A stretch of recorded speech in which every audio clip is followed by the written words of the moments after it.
Hello, first-year string families. What you're about to watch is an introductory video that I made for families in 2022.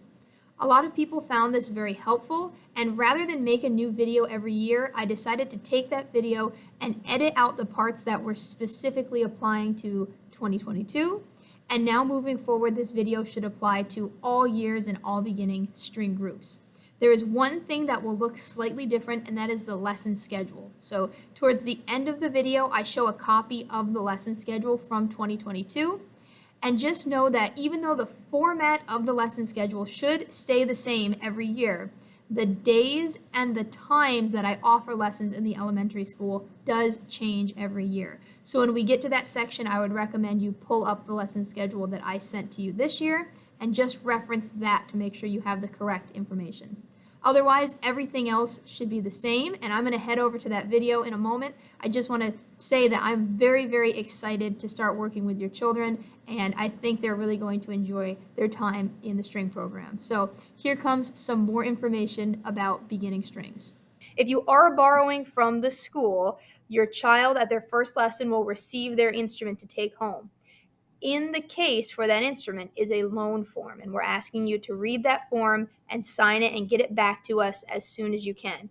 This is an agreement between you and the school district saying that you are going to do your best to make sure you return the instrument to us in the same condition that we gave it to you. We are very fortunate to have these instruments. Many families have benefited from them, and so we just want to make sure that they stay in good shape. And so we appreciate you helping us in keeping them up and running and working for students in future years. On that note, there are a few basic instrument care points that I wanted to share with you right now, because if you've never played a string instrument, you might not know or have thought about these things. And I will share these with students on their first lesson, but as parents, I wanted to make sure you are aware of them. The big thing is that we want to make sure that we keep our string instrument in a room temperature environment as much as possible. Obviously, going on the bus or in the car on a very cold winter day is not ideal, but that's the way that we're just going to have to deal with that, because that's the way things are in the North Country. But I want you to think about where you're going to keep the instrument that you have either borrowed from us or purchased or are renting, because that's going to be an important spot for your child to know when they get home they're going to put the instrument there. You want to avoid having it in front of a heater, in front of any sort of vent, in front of a fireplace. Avoid putting it in a basement or on a porch or somewhere that's going to be cold. And so think of a nice spot. Often, most kids will keep it in their bedroom, but think of a spot where you can keep it that it'll be safe, away from pets and away from maybe opening doors where cold air is going to be blowing in. So we want to keep it away from anything too cold and anything too warm. Another thing is that sometimes, and this is just a very common accident that happens that I like to try to prevent if we can. Students will be playing their instrument. When they put the instrument down, let's say they're going to step away for a minute, first of all, it shouldn't go on the floor, it shouldn't go on a chair, it shouldn't go on a table, it should go in the case.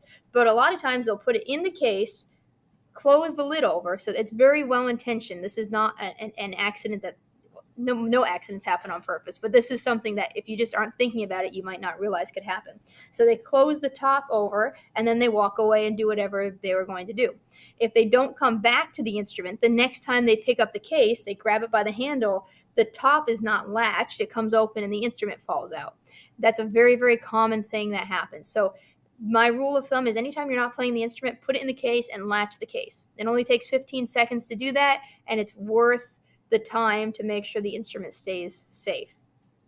The last thing I'll say, and this is something that I know students get a little bit annoyed with, but it's the way that we do things, we do not use our bow when we first start learning our string instrument.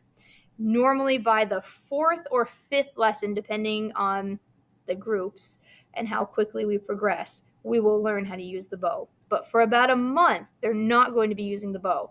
If you see your child at home with their bow out, please ask them to put it away. I have had students come in after their first week with a bow that's snapped in half, or that something has happened to it, and I say, what happened? And it's because they took it out and they were goofing around with it. So please wait until it's time to use the bow. Then from that point forward, we use it the whole time. But there's about a month where we learn some other basic skills first, and then we add the bow. So let me show you how things are going to work in terms of when your child comes for lessons. So attached to this Parent Square message is a lesson schedule. Let me just move over here, get rid of this. Now this is a very zoomed in version of the lesson schedule. That's because to the right are lesson groups with student names, and I don't want the student names out on the internet. But when you're looking at the lesson schedule, and I will give out hard copies of this at the first lesson, you should be able to find which letter group your child is in. You can see if we follow Group A's path, Group A starts at 11:40 on day 3, and then the next time on day 4 they come at 9:30, and then the next time on day 4 they come at 10:15. And so we are rotating through the time so that they miss a different part of class every week. It's very important when it's your child's lesson day that they remember to bring their instrument. Obviously, for the first lesson, unless you rent it and have it in your possession, you don't need to bring your instrument. I will send you home with one. But like I said, I gave out most of my instruments. And so if you forget your cello and it's lesson day, I probably won't have one for you to use. However, I'll still have students come down. They can sit and watch the lesson and see what we're learning. They just won't be able to actively participate in the playing with us. If students can be really responsible and remember their lesson time and come down, that will not only save me from having to interrupt their teacher by calling up to class, but it'll help us get things started right on time, and we'll get the maximum amount of time out of our lessons. So I know that first week it's going to be a little awkward for them having never done it before, so I will call up the first week. But by the middle of the year, we really try to get students in the routine of being able to come down without being called down. Now, the big question that I get every year is what happens if my child can't come to their lesson? Because obviously that happens. There's illness, being out of school for whatever reason you might not be in school, a test in the class, or even like a fun activity in class. I don't want students to feel bad that they're in lessons and being pulled out and missing fun things. So if once a quarter they miss a lesson, it's not the end of the world, and we have some things in place to help make up for that if they do miss a lesson. I have to jump in here because it was too difficult to edit this part and make it applicable to every year. So the first thing that your child can do if they miss their lesson is come with a different lesson group. On the lesson schedule, there are two different types of groups. There's groups of students who are second-year players, and then there's groups of students who are beginning string players. All of the beginner groups are on the same sequence. So if your child is in group C and they're a beginner, and let's say group E is also a beginner group, they could come to group E if they happen to miss their lesson and get the same lesson that they would have received in group C.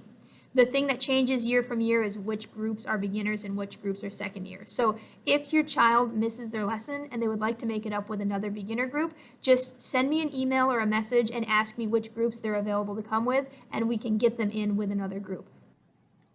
One other thing, if your student misses their lesson, is that they could watch the lesson review video that I put out every week. The lesson review video actually is very helpful to students who even were in the lesson, because sometimes you get home and you say, wait, what did we learn? I forgot what was going on. And so it's a helpful thing that many students have used in the past to make sure they stay up with what we are learning.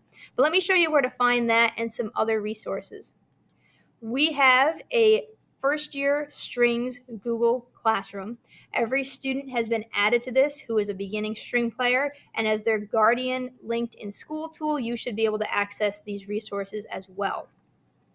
Under the classwork tab, there are two different things. Down here is lesson books. We'll deal with that in a minute. But up here are lesson review and resources. So for each lesson, I will have a recap of what we did, the homework, and other resources that are helpful to students as they are learning. So obviously no one had lesson 1 yet. I always get them up a little bit early because as I'm planning ahead, I put them up. But when you have your first lesson, these are going to be your 5 pieces of homework for the week. And it just so happens that the 4 tunes we are playing, oops, I did not mean to do that. There we go. That the 4 tunes we are playing happen to have some play-along tracks. The lesson book we're using is very fun and has some really cool, catchy play-along tracks that you can play with. So I've added these. If you want to go a step ahead and be able to play with the play-along tracks at home, you can download these and use them.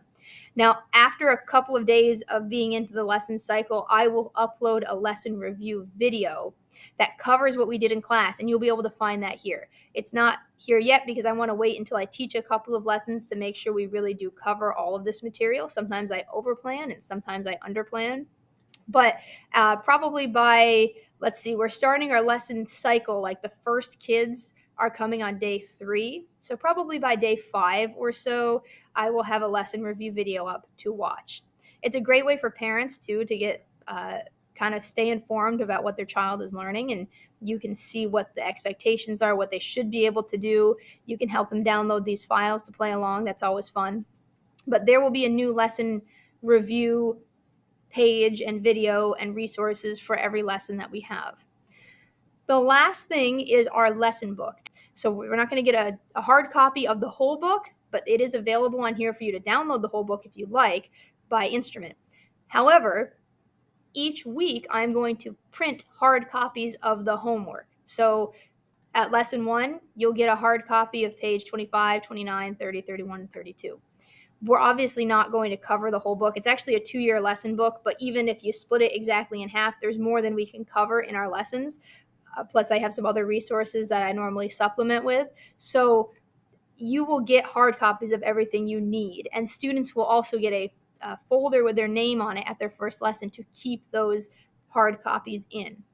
But if you'd like to download the lesson book, you can, and that way you can look at the stuff we missed, right? I have page 25, but I skipped 26, 27, 28. So you can go back and see what we missed there. Some of them are really fun activities that we just don't have time for.